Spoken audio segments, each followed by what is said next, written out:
The story follows a forensic pathologist who is called to investigate the death of a pregnant woman, Anna, who appears to have committed suicide.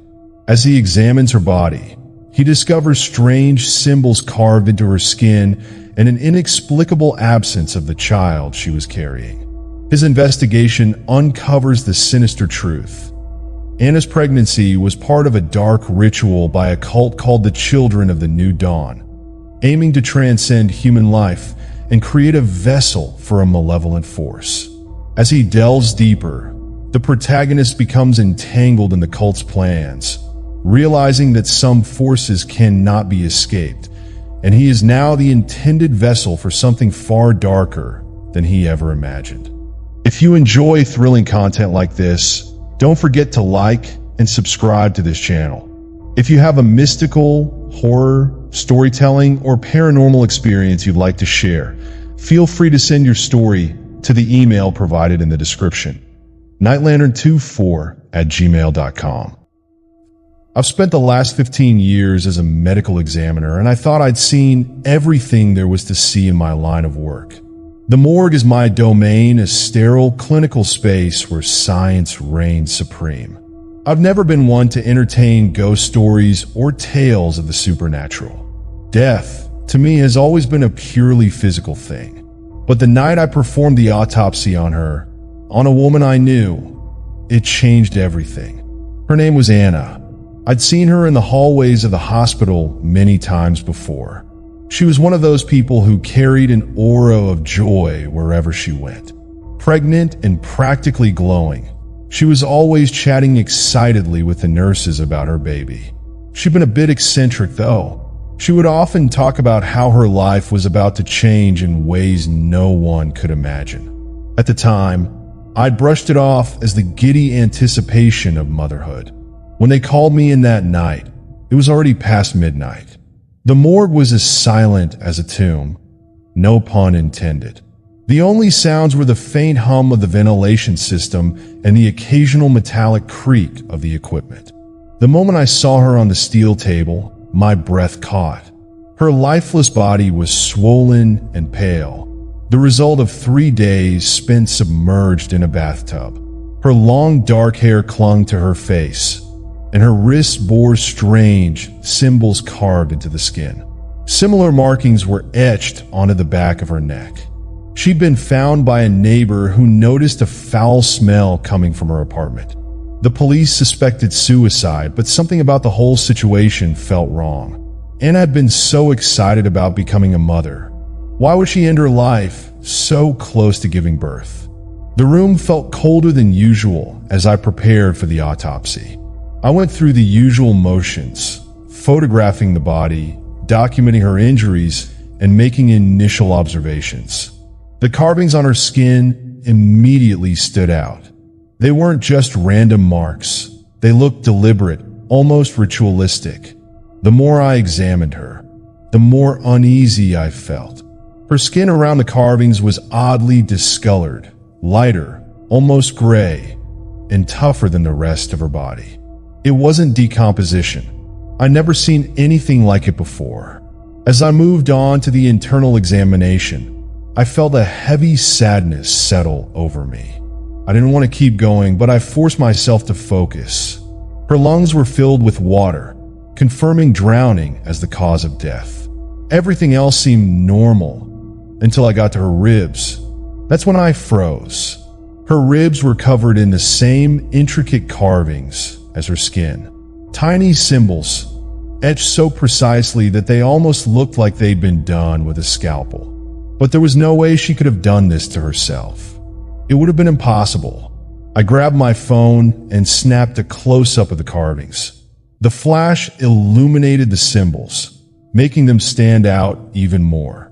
But as soon as I took the photo, I heard a loud clatter from the supply room down the hall. I stopped and listened. The air felt heavier, like the room itself was holding its breath. No one else was supposed to be here. I glanced toward the morgue door, but it was shut. Shaking off the unease, I returned to the autopsy. My hands trembled as I opened the amniotic sac. I was bracing myself to see the baby, Her baby, but there was nothing there.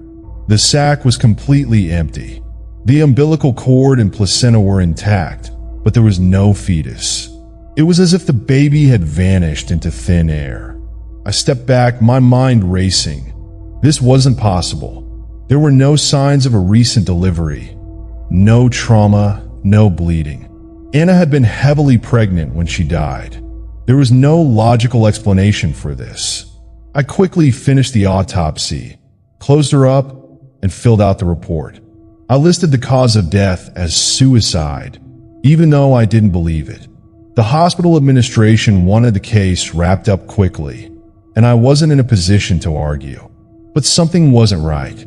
As I opened the door to leave the morgue, I felt compelled to check the supply room. The clatter I'd heard earlier was still nagging at me.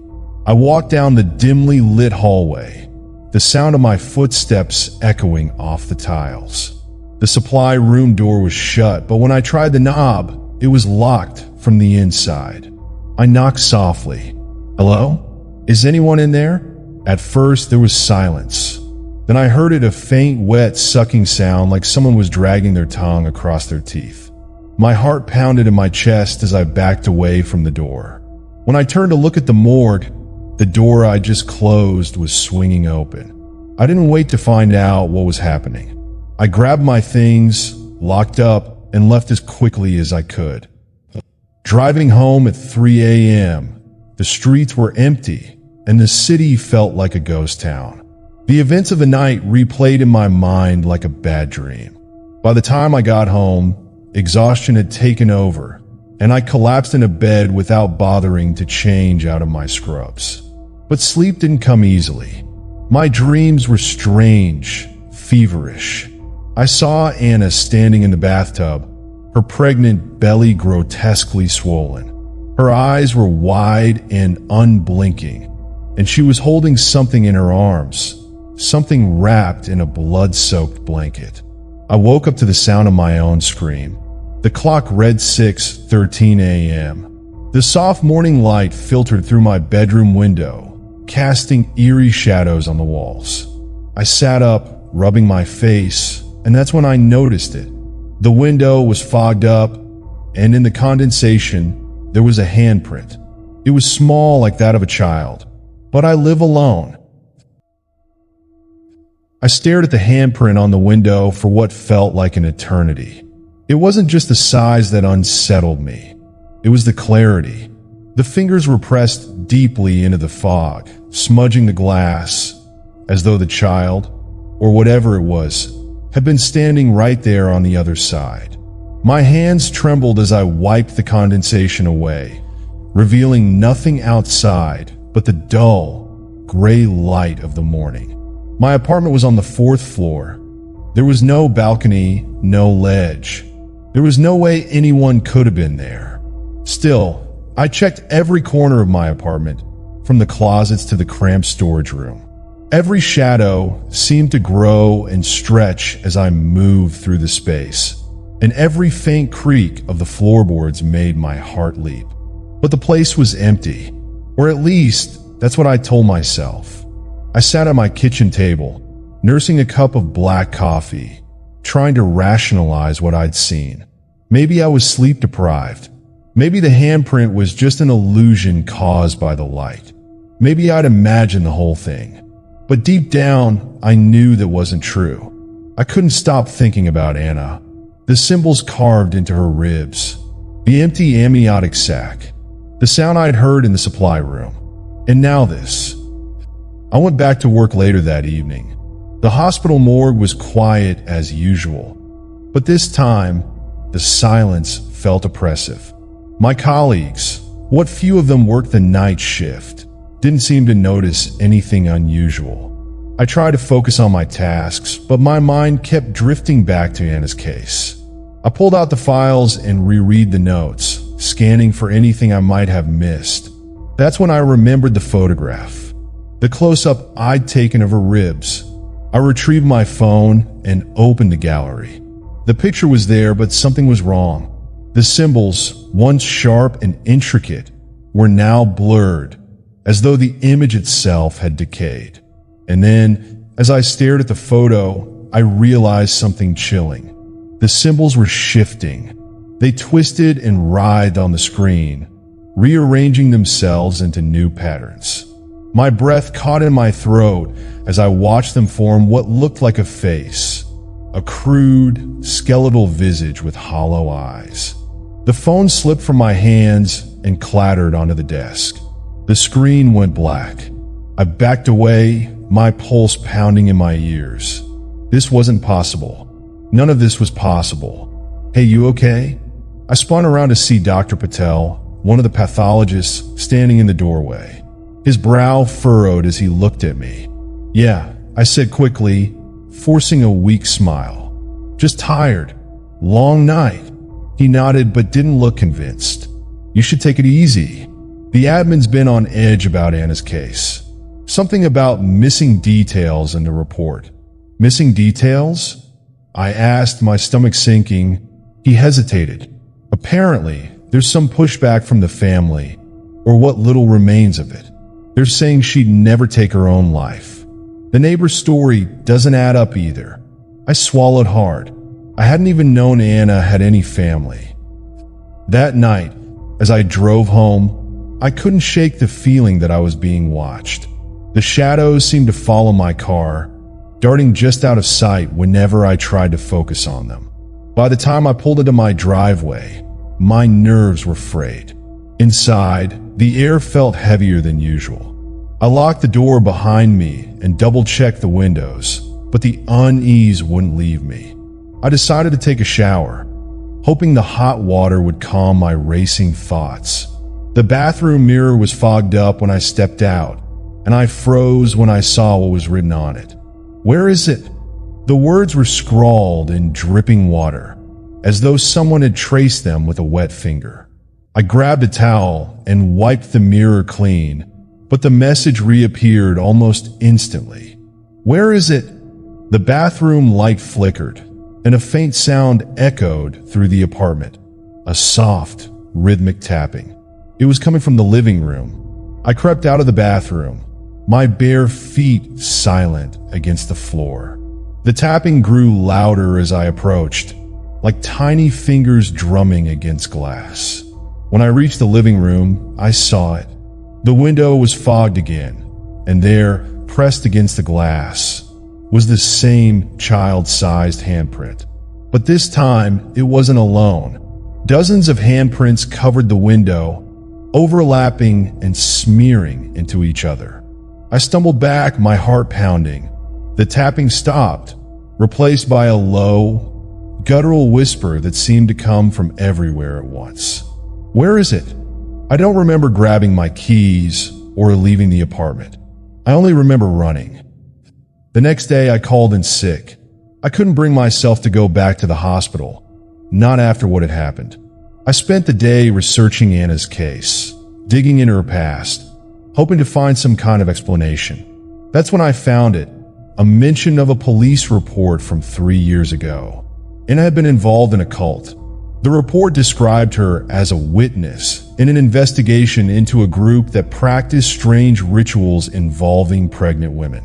The case had been dropped due to a lack of evidence, but one line in the report stood out. Subject claims the child is chosen. Chosen for what? I didn't know. But the pieces were starting to fit together in a way that made my skin crawl. The symbols on her body, the missing fetus, the handprints. Whatever Anna had been part of, it hadn't let her go. And now it had found me. I spent the next several hours piecing together every scrap of information I could find about Anna. The police report had been vague, but I knew there had to be more.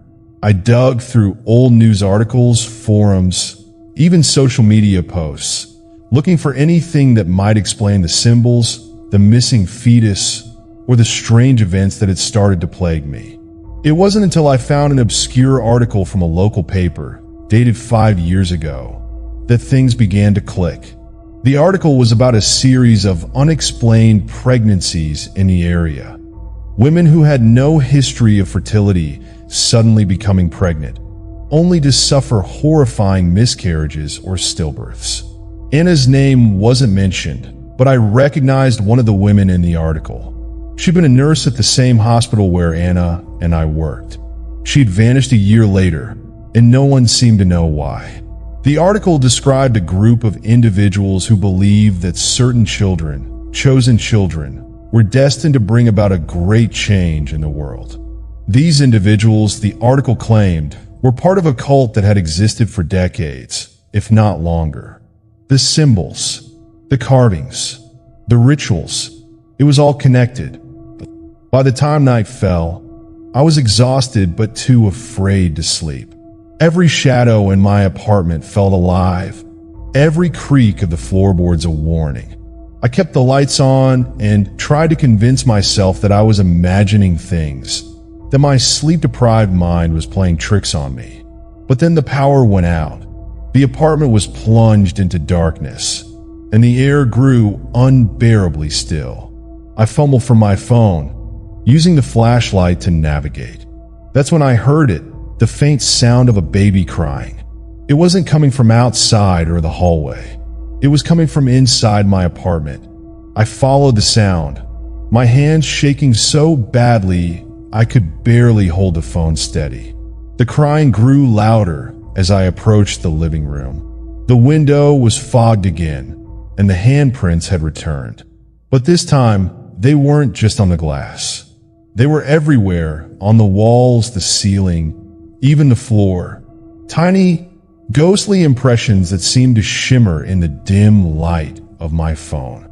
The crying stopped abruptly, replaced by the same low whisper I'd heard the night before. "Where is it?" I stumbled back, clutching my phone like it was a lifeline. The whisper grew louder, more insistent. "Where is it? Where is it?" The handprints began to move, sliding across the walls like they were alive. The air grew thick, and I felt something cold brush against my neck. I ran. I didn't go back to my apartment that night. Instead, I drove aimlessly, trying to calm down, trying to convince myself that I wasn't losing my mind. I ended up at the hospital parking lot, sitting in my car, staring at the morgue's entrance. Something was drawing me back to Anna's body. I didn't want to go inside, but I couldn't shake the feeling that the answers I needed were there. So, against my better judgment, I swiped my ID card and made my way to the morgue. The place felt colder than usual, the air heavy with an unexplainable tension. Anna's body was still there, lying on the steel table where I'd left her. I hesitated before pulling back the sheet that covered her. The symbols on her skin seemed darker now, almost as if they'd been burned into her flesh. Her face was as lifeless as ever, but her expression seemed different.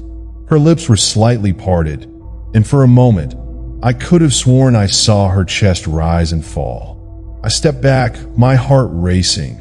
This wasn't possible. She was dead. I performed the autopsy myself. But then her eyes opened. They were black, completely black, like twin voids staring into my soul. Her mouth moved, forming words that I couldn't hear. The lights flickered, and the room seemed to warp around me. The walls stretched and twisted, the shadows growing darker and deeper. I felt like I was falling, spiraling into an abyss I couldn't escape. And then, just as suddenly as it began, it stopped. The room was silent again. Anna's body was still, her eyes closed, as if nothing had happened. But I knew what I had seen. The next morning, I decided to visit Anna's apartment. I told myself it was to find more clues, but the truth was I couldn't shake the feeling that I was being followed, haunted. The police tape was still up, but the door was unlocked. Inside, the air was thick with the stench of mildew and decay. The bathtub where Anna had been found was still full of murky water, and the walls were covered in strange, childlike drawings. Symbols. The same symbols that had been carved into her body. I felt an overwhelming urge to get out of there, but something caught my eye. A notebook lying on the coffee table. It was filled with Anna's handwriting, her thoughts scrawled frantically across the pages. She wrote about the cult, about their obsession with her baby. She wrote about the voices she'd started hearing, the strange dreams, the feeling that she was being watched. And then there was a single line written over and over again. "They're coming for it." The notebook slipped from my hands as a loud crash echoed through the apartment. The bathroom door had slammed shut on its own. I didn't stay to find out what was behind it. I drove aimlessly again after leaving Anna's apartment, my heart pounding with each mile. Her notebook sat on the passenger seat, open to that haunting line, "They're coming for it." The words echoed in my head, as if they carried a weight far heavier than ink on paper. Who were they? What was it? And most importantly, where was the baby? I needed answers, and I needed them fast. By late afternoon, I found myself parked outside the city library. It was one of the oldest buildings in the area, with rows of stained glass windows and towering shelves that seemed to stretch forever. If there was any chance of finding out more about the cult or the symbols, it would be here. The librarian, an older woman with sharp eyes and a voice like sandpaper, raised an eyebrow when I asked about occult organizations and ritualistic symbols. "Interesting reading material," she said, her tone laced with suspicion. "It's for research," I mumbled, avoiding her gaze. She pointed me to the far corner of the library, where the books looked like they hadn't been touched in decades. I spent hours flipping through dusty tomes and obscure journals, piecing together fragments of information. The cult Anna had been involved with wasn't just some local phenomenon. It was part of a larger network that spanned centuries. They called themselves the Children of the New Dawn. Their belief centered around the idea that certain children were vessels for divine or otherworldly entities. These children, they claimed, were destined to usher in a new era of existence, one that would blur the lines between the physical and spiritual worlds. The symbols, as far as I could decipher, were ancient sigils meant to protect the child or to bind it. But there was something else, something that made my stomach churn. According to one journal, the ritual to prepare the child required the sacrifice of the mother. I slammed the book shut, ball rising in my throat. Had Anna known? Was she a willing participant? Or had she been forced into this? And if the baby was meant to be a vessel, what had taken its place? As I left the library, the sky was painted in deep shades of red and orange. The world seemed eerily quiet, as if it were holding its breath. I climbed into my car and checked my phone. No new messages, no missed calls. Just the photo of Anna's ribs, still distorted and flickering as though the image itself was alive. I started the engine and drove back to the hospital, unable to shake the feeling that I was walking straight into a trap. The morgue was empty when I arrived, the faint hum of the fluorescent lights the only sound. Anna's body was gone, moved to the cold storage for pending burial, I assumed, but the room still felt wrong. I sat at my desk, pulling out Anna's file and the photographs I'd taken during the autopsy. My hands trembled as I spread them out in front of me. The symbols seemed to shift on the page, just like they had on my phone. I blinked, trying to steady my breathing. Then I heard it again, the faint cry of a baby. It wasn't coming from the hallway or the cold storage. It was coming from the autopsy table itself. My body went cold as I turned to look. The table was empty, but the sound grew louder, filling the room with an unnatural echo. I stood, my legs unsteady, and approached the table. The crying stopped abruptly, replaced by a soft, rhythmic tapping. I turned, and there it was again, the handprint, but this time, it wasn't on the window. It was on the inside of the autopsy table's glass cover. I stumbled back, my mind racing. There was no way to explain this, no logical way to make sense of what was happening. Before I could move, the lights flickered, plunging the room into darkness. The air grew heavy, thick with the scent of damp earth and something metallic, blood, maybe.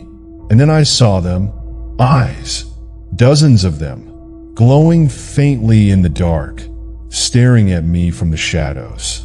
The whispers returned, louder this time, overlapping and chaotic.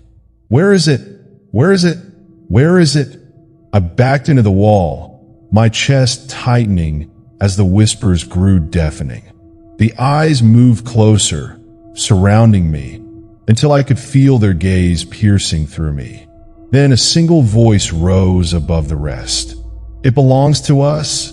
The room exploded into light, and I found myself lying on the floor, gasping for air. The whispers were gone. The eyes vanished, but the feeling of dread lingered. I looked down at my arms and saw the marks, symbols carved into my skin, identical to the ones on Anna's body. L. I stumbled out of the morgue into the cold night air, clutching my arms where the symbols now burned into my skin. The carvings didn't bleed, but they ached, a deep, gnawing pain that felt like it was spreading.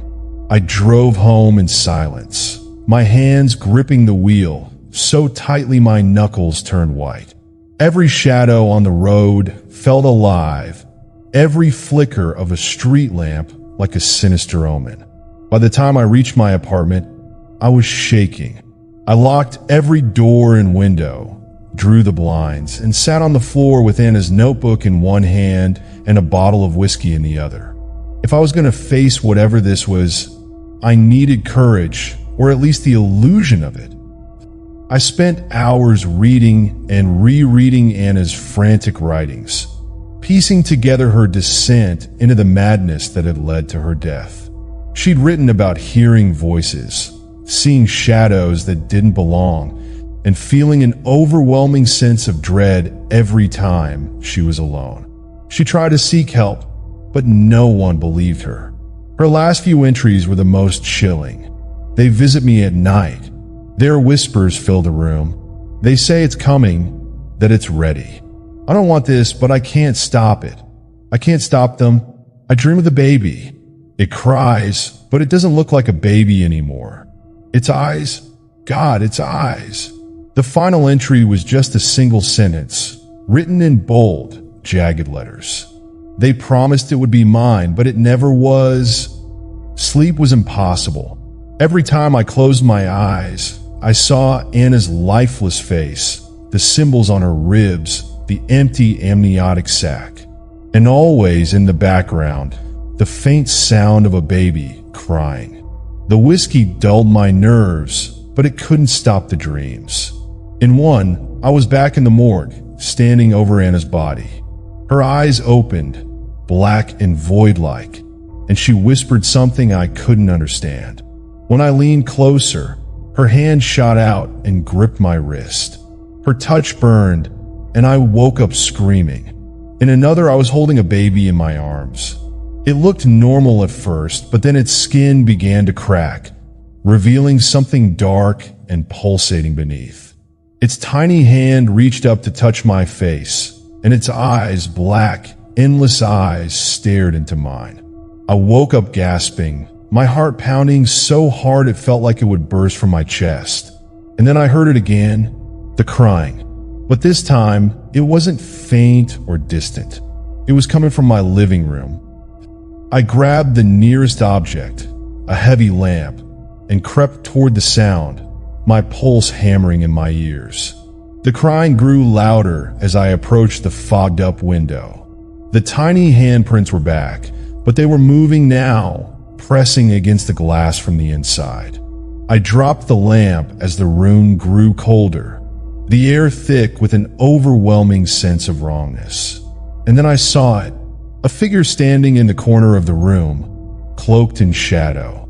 It was tall and thin, its limbs unnaturally long, its head tilted at an unnatural angle. The crying stopped abruptly, replaced by the faint sound of whispering. I stepped back, my breath hitching as the figure moved toward me, its movements jerky and unnatural, like a puppet on strings. It stopped inches from me, and I could finally see its face, or rather, the lack of one. Its skin was smooth and featureless, save for the same symbols carved into its surface. It raised a hand and pointed at me, its voice a low, guttural growl. "Where is it?" I don't remember running, but I found myself in my car, speeding down empty streets with no destination in mind. The figure's voice echoed in my head, mingling with Anna's frantic scrawls and the distorted cries of the baby. I didn't stop driving until I reached the outskirts of town, where the city lights gave way to open fields and dense forests. I pulled over and sat in the dark, gripping the steering wheel as tears streamed down my face. I wasn't just haunted by Anna or her baby anymore. I was part of this now.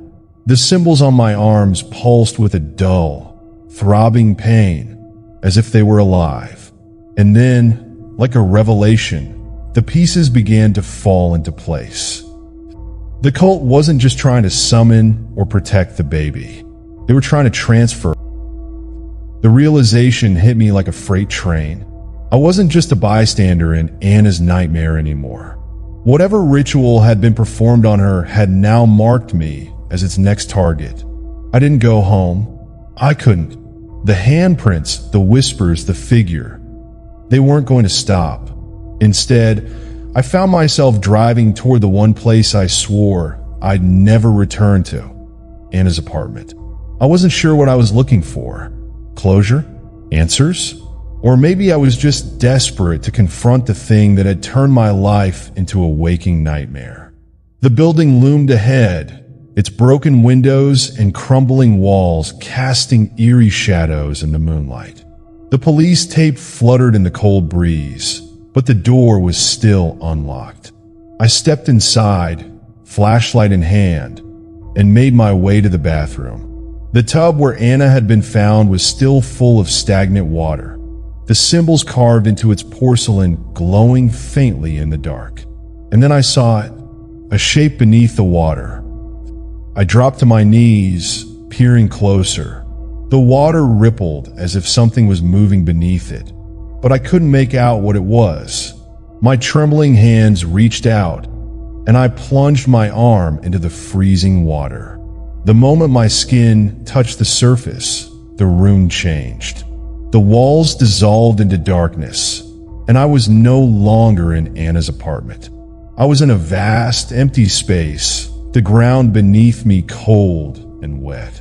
The air smelled of decay, and the only light came from the faintly glowing symbols that surrounded me.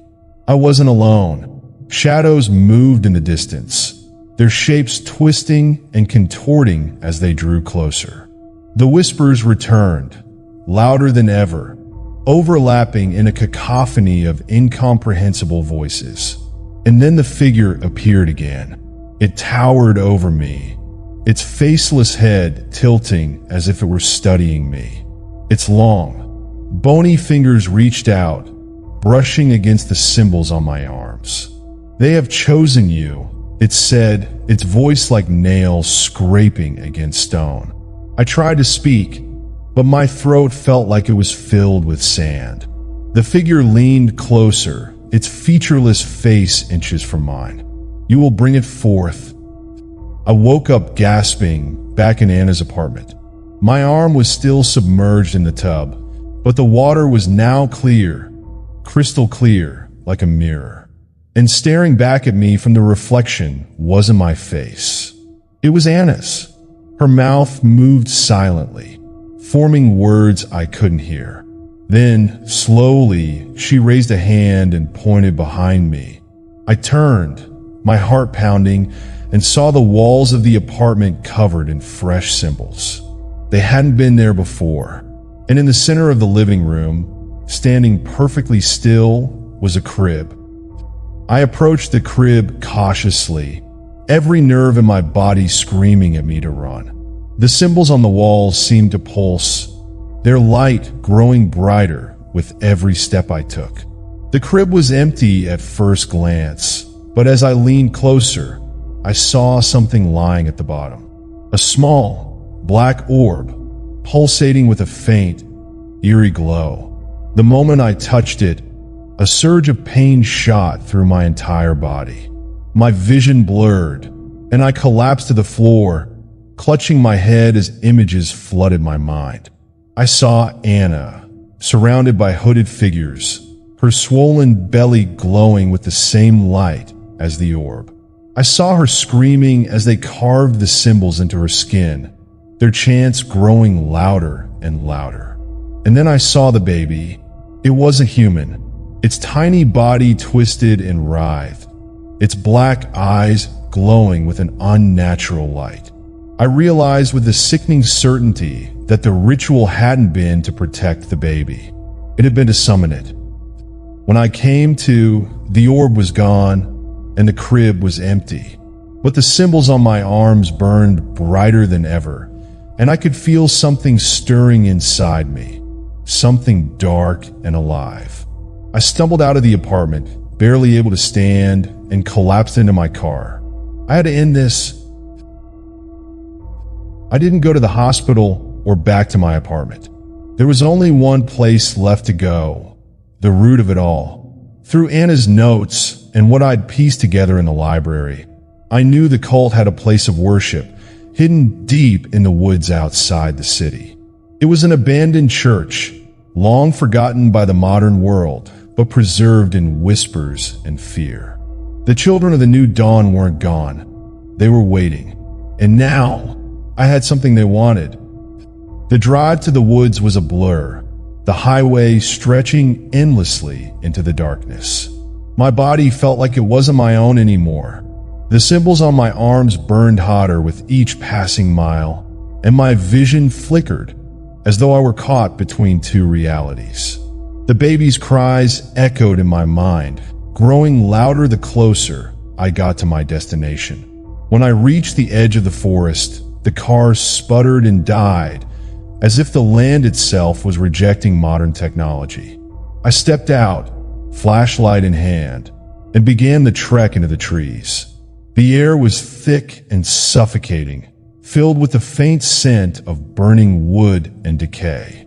Every step felt heavier than the last, as though the ground were trying to pull me under. After what felt like hours, I saw it, the silhouette of the church against the night sky. Its steeple was broken, and its windows were dark, but a faint orange glow seeped through the cracks in the wooden doors. I approached cautiously, the whispers starting again, louder and clearer than before. Bring it to us. Fulfill your purpose. It is time. My hands trembled as I pushed open the doors. Inside, the air was thick with incense and smoke, the light of dozens of candles casting flickering shadows across the walls. The symbols were everywhere, painted in blood and etched into the wooden beams. The pews were filled with hooded figures, their heads bowed in silence. At the center of the room, where the altar once stood, was a massive stone slab covered in carvings. And on the slab lay the orb. It pulsed with an unnatural light, the same light that now radiated from the symbols on my skin. The hooded figures turned to face me in unison, their movements slow and deliberate. "You've come," one of them said, their voice distorted and inhuman. I didn't respond. My eyes were locked on the orb. What is it?" I managed to choke out. The figure stepped forward, their hood falling to reveal a face that was eerily familiar. It was Anna, or at least something wearing her face. "It is the bridge," she said, her voice echoing unnaturally. "The child that was promised. The vessel." I shook my head, stumbling back. No, the child, it's gone. The baby is gone." She smiled a cold, lifeless smile. The child was never meant to be born. It was meant to transcend. The room seemed to tilt as the truth crashed down on me. The baby had never disappeared. It had been transformed, its essence bound to the orb. And now, the cult needed me to complete the ritual, to bring the child into this world in its true form. I felt the symbols on my arms begin to glow, the pain searing through my body. "Stop it!" I screamed, clutching at my arms. "I won't do this!" Anna, or whatever was pretending to be Anna, laughed. "You were chosen, just as she was. There is no escape." The hooded figures began to chant, their voices rising in a guttural, rhythmic pattern. The orb's light grew brighter, casting the room in an otherworldly glow. I backed away, but the symbols on my arms burned hotter, pulling me toward the altar. "No!" I shouted, fighting against the invisible force. But it was too late. The orb shattered, sending shards of black light into the air. The room filled with a deafening roar as the ground beneath the altar split open, revealing a swirling void of darkness. From the void, a hand emerged. It was small, like a child's, but its skin was black and cracked, oozing a strange dark liquid. The chanting grew louder as more of the creature emerged. A head, a torso, limbs that twisted and stretched unnaturally. Its eyes were the same as in my dreams, black and endless, filled with a malice that was far beyond human comprehension. The creature turned to me, and I felt its gaze pierce through my very soul. "You are the vessel," it said, its voice echoing with the sound of countless screams. I don't know where the strength came from, but in that moment, I fought back. I grabbed one of the candles from the altar and hurled it at the creature. The flames licked at its skin, but it didn't flinch. Desperate, I turned to the symbols on the walls, frantically scratching at them with my nails, smearing the blood-painted sigils. The chanting faltered, and the creature let out a guttural roar, its form flickering like a dying flame. The ground beneath me shook, and the hooded figures screamed as the void began to collapse, pulling the altar and the creature back into the darkness. When I woke up, the church was gone. I was lying in the middle of the forest, the dawn breaking through the trees. My arms were bare, the symbols gone, but I wasn't alone. In the distance, I heard it, the faint sound of a baby crying. The forest was silent now, save for the faint cry drifting on the wind. I sat up slowly, my body aching as though I'd run for miles. The morning light felt surreal, a stark contrast to the nightmare I'd just endured. The church was gone, not just abandoned or crumbled, completely erased. In its place was an empty clearing, overgrown with weeds and wildflowers, as if nothing had ever stood there. But the crying remained. I stumbled to my feet, turning in circles, trying to locate the sound. "Hello?" I called, my voice hoarse. "Who's there?" No answer, just the soft, pitiful wail of a child. I don't remember how long I wandered through the woods, chasing the sound. Time seemed meaningless, the trees blending together in an endless, suffocating maze. The crying never grew louder or softer. It was always just out of reach, pulling me deeper and deeper into the forest. And then suddenly it stopped. The silence was deafening, pressing against my ears like a physical weight. I turned in a slow circle, panic rising in my chest.